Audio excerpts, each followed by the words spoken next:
In this lesson, we're going to take a look at how to critically analyse our army lists. So we're going to be a little bit more brutal and we're going to be a little bit more critical. So Michael, how do we assess our unit's capabilities in our list? So this is where, Jordan, we put the pen down and we start playing games. Okay.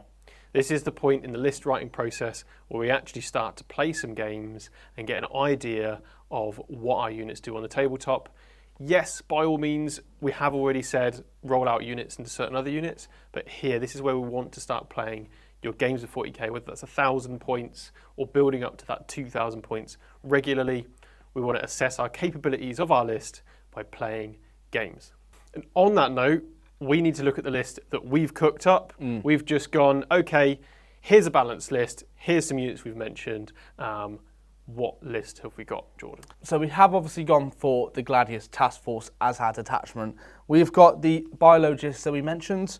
We've also got Captain Jordonius and Captain Michelangelo in Gravis armour. So we are both present in this list, Michael. Then we've got a lieutenant as well, just a normal lieutenant, and a lieutenant with combi weapons. We've managed to put him in. Okay. We've got the 5 assault intercessors. Now, Captain Jordonius will be leading these, and these are going to be our unit that we want to hold our expansion objective. So the one that's just outside of our deployment zone that we want to hold for the game.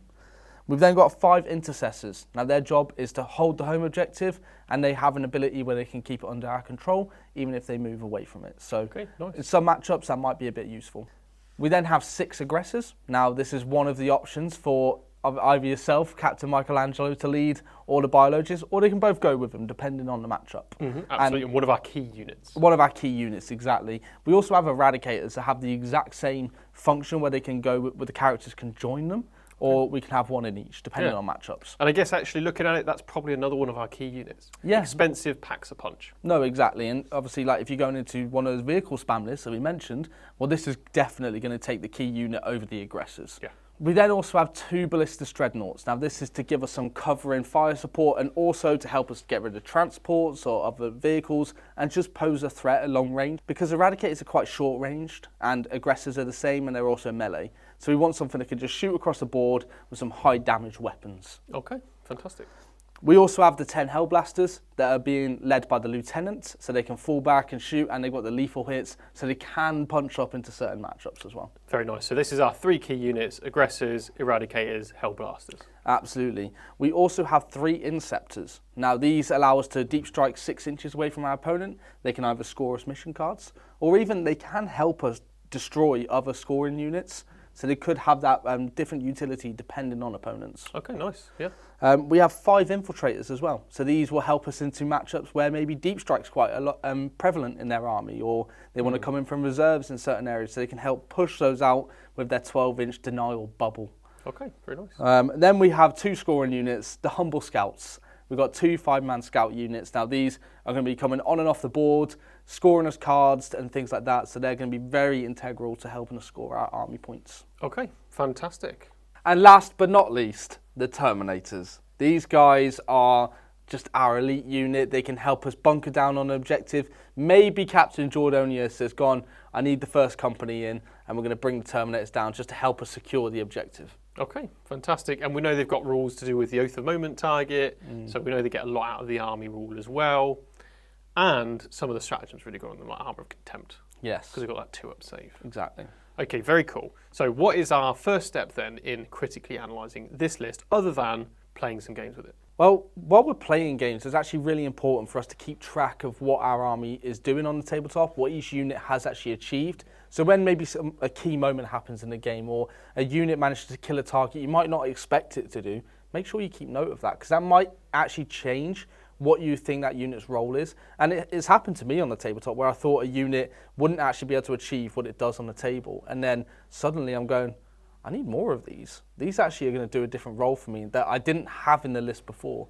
So definitely keeping track of your games and what happens in them. It also it's cool to just remember what happens in a game as well. Yeah, 100%. And this is what your notebook is also for. So when you're playing those games with this list that you've created that is balanced, write down what each unit was able to achieve in that game, from as little as it scored me 5 points on a tactical card to it was able to help me destroy X unit with the help of one of my other units.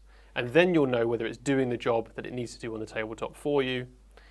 If you find consistently after maybe 2 or 3 games that you have a unit that's not really doing anything, it's not even holding an objective for you, then maybe that is a unit you need to analyse whether we need to cut it from the list. Well, I suppose on that point, the next step is actually making changes, right?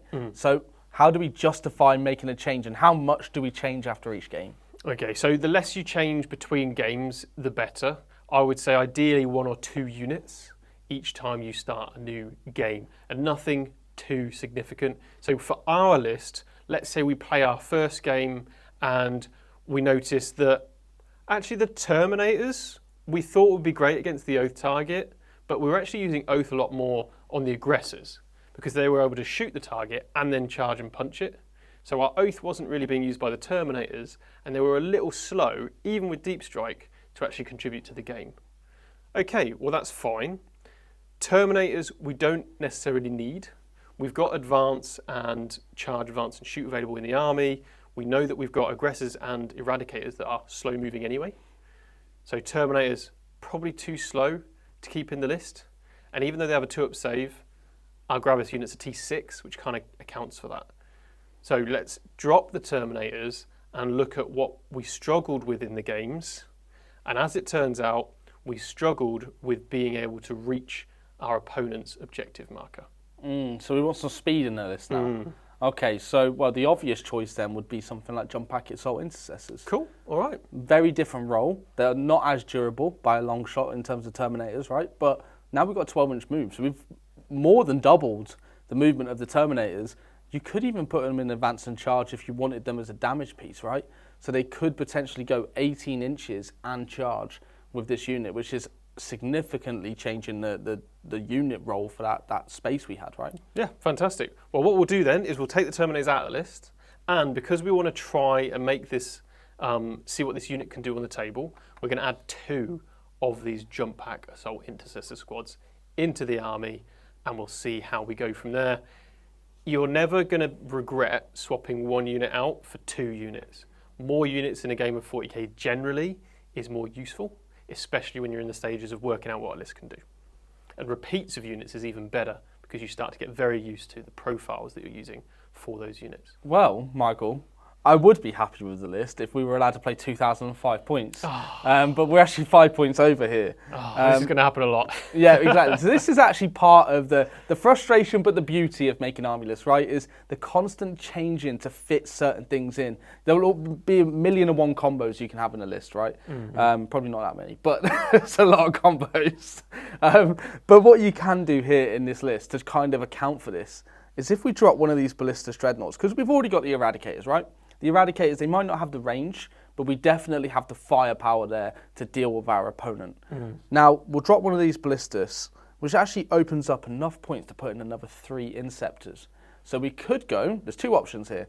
We could double up on these Inceptors and make it a 6-man unit, and make that maybe a 3rd Gravis unit that can do damage, right? Okay.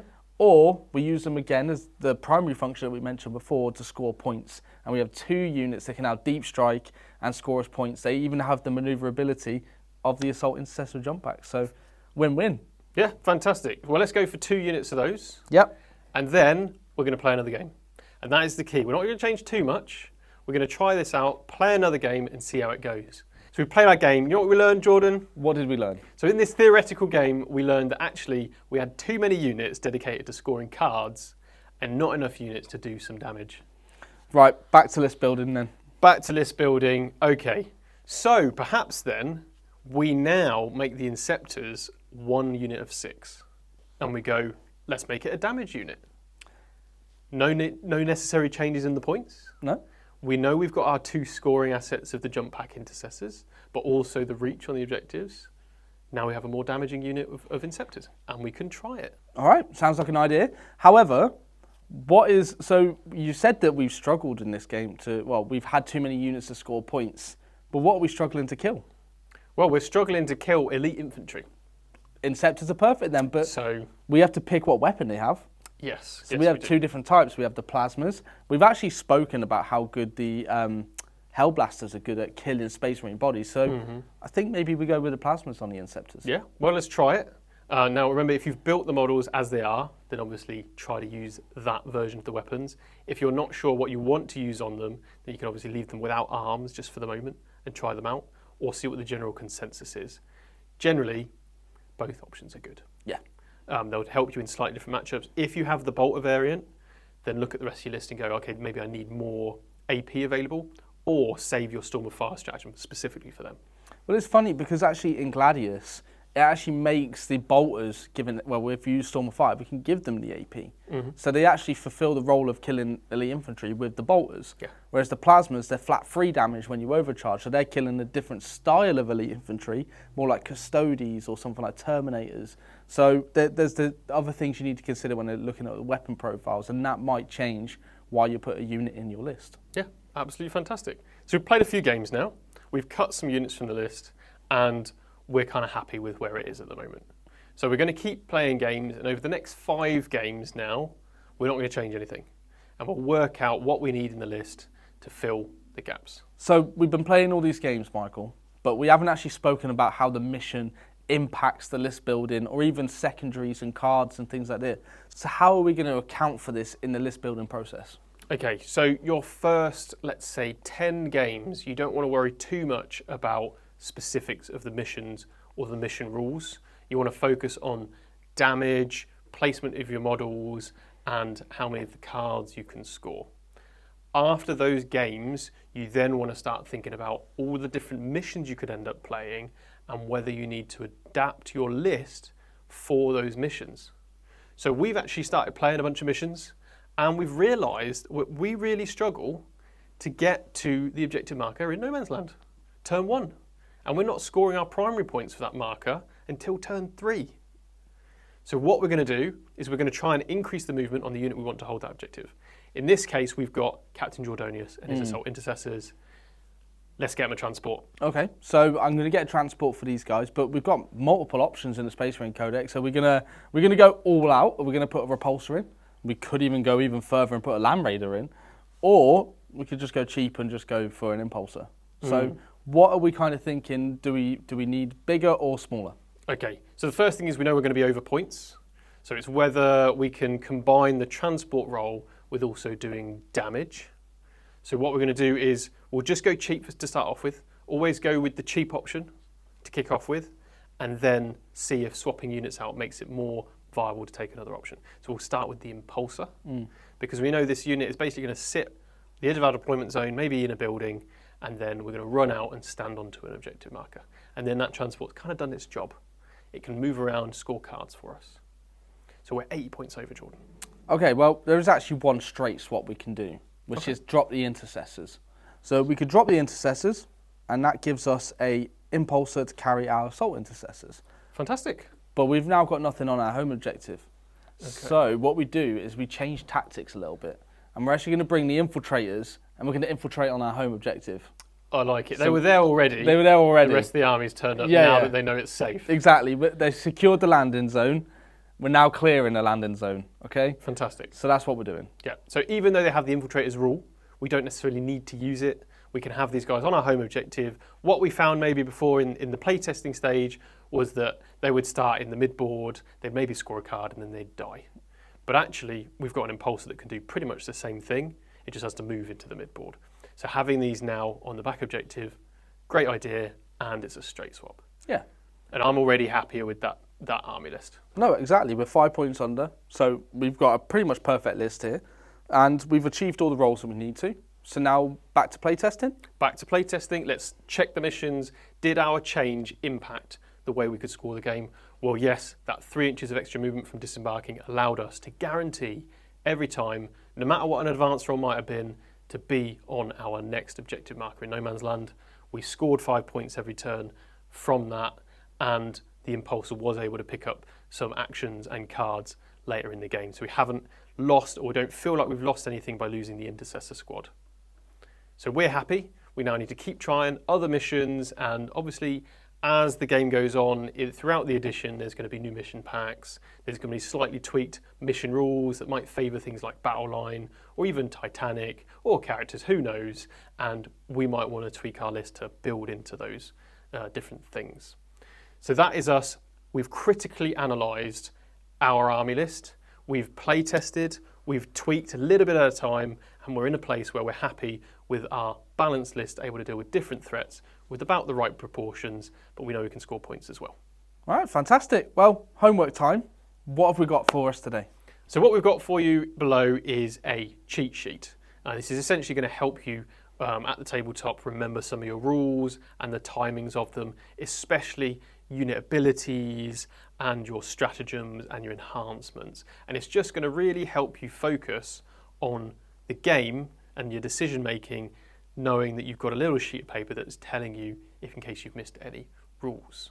So this is going to help you during the playtesting process as well, because you're going to make the most out of your units because you're not going to forget the rules. Because we've played many a game and we've gone, oh, I forgot they could do this, but I haven't seen the true potential of that unit because I haven't used all of its rules. So that cheat sheet will help you out. We've got an example one for a Space Marines list, much like the one that we've written. I recommend you take a look at it, make a copy of it, or create your own one from scratch.